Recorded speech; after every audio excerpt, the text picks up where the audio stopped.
guys, my name is Jane. Today I am going to be talking about the concept of beginning to work with your puppy on some alone time independence training.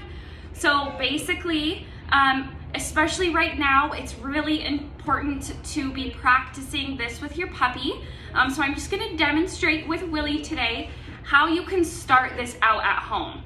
So it's important for our puppies to learn how to cope with and relax with the concept of being alone. So being away from you guys, whether or not you are both home but in different rooms, or whether or not your puppy's home alone completely and you're out of the house. So this is how we can start this out. So I have Willie set up in a X-Pen. So at home you can either use a gate like we have set up, or you can even use like a baby gate or something like that, and set your puppy up either in a utility room or part of the kitchen, depending on how your house is laid out and set up. You just want to make it work so your puppy is in a safe place, and so they can't get into anything that wouldn't be puppy legal. So some things I have set up for Willie in this safe zone are a blanket if he wants to lay down and relax. I have a bone in there. I have a peanut butter Kong, and I even have a couple puppy safe toys and a snuffle mat. We want to make the puppy safe zone the most amazing place for our puppy to possibly be at. So this is an area where they're going to be expected to be at while we are not with them. Obviously, we can't expect them to be okay with being alone right away. It's going to take lots of practice. So this is how we want to start it out. We want to prep our puppies to have a huge reinforcement history paired with this puppy safe zone. So set it up, show your puppy how awesome it is, offer them bones in there, offer them frozen peanut butter Kongs, toys, you can feed them their meals in there.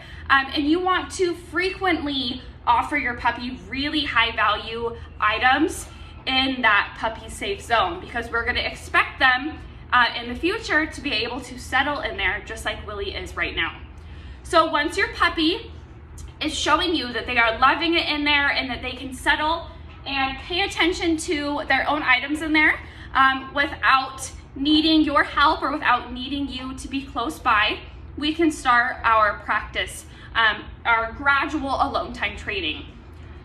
So basically what I'm gonna do to start is I am just gonna go up to Willie, I'm gonna drop a treat, and then I'm just gonna walk away from him. When you first start this out at home, I don't recommend leaving the room right away. Just take a few steps away from your puppy. This needs to be very gradual. If you notice that your puppy is whining and just having a hard time with this, you can let us know. We may need to adjust your training plan. It's really gonna be case by case. But generally what we wanna do is we just wanna gradually teach our puppies that anytime we walk away or that we go away, we always return, we always come back, and this is a safe zone where they get lots of goodies.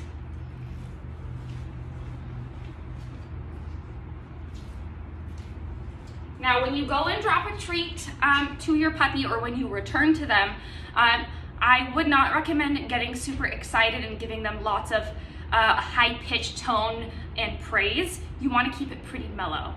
You don't want to get your puppy all wound up, because what we want them to be able to do is stay calm when we walk away from them. So I recommend keeping a pretty neutral tone and body language.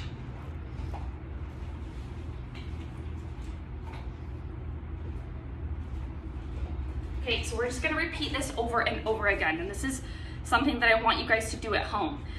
So just practice gradually walking further and further away from your puppy. This has to be a very slow process. You want to get to the point where you can offer your puppy a bone or a Kong or a meal in their safe zone while you do something completely separate from them in the same room to start. And then once your puppy is able to relax while you're in the same room as them and they can still see you, you can work on gradually leaving the room. And I just mean taking a step out of the door, coming right back in, giving them a reward, and then repeating that very, very slowly. Good boy.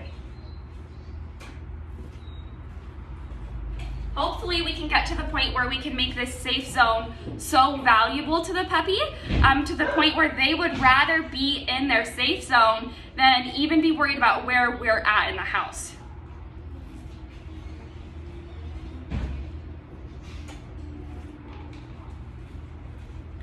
So you'll notice I don't have a crate in there, just because this is more of a long-term confinement area. I don't have a crate set up. You guys can have a crate set up in your puppy safe zone, but if you do, I would recommend just keeping the crate door open so the puppy is free to go in and out, just because it's not necessary for them to be locked up in a crate if they're already in a safe gated area.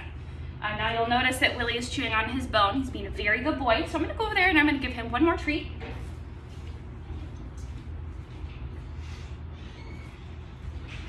And then we're gonna go ahead and end it here. So make sure you guys are setting your puppies up to have a safe area in the house that they can be at, so they can practice being alone, being away from you guys, and also learn at the same time that it's okay, it's safe, and it's also super reinforcing.